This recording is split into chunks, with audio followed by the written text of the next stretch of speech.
Если вы рассматриваете варианты получения гражданства в Кыргызской республике, много раз слышали о четырехстороннем соглашении, но не знаете об условиях предоставления гражданства, то это видео для вас. 26 февраля 1999 году в городе Москва было подписано соглашение между Республикой Беларусь, Республикой Казахстан, Кыргызской республикой и Российской Федерацией об упрощенном порядке приобретения гражданства. Итак, кто может подать документы на получение гражданства Кыргызской республики по четырехстороннему соглашению?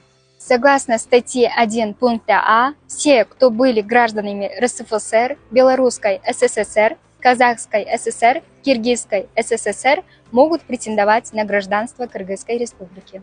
По пункту Б статьи 1 соглашений все граждане Казахстана, Российской Федерации, Республики Беларусь, независимо от того, когда и где родились, имеют право претендовать на гражданство Кыргызской республики, если их близкие родственники являются гражданами Кыргызской республики и постоянно проживают на территории Кыргызстана. На следующем видео расскажу, что является доказательством того, что вы являлись гражданами РСФСР, Белорусской ССР и Казахской ССР.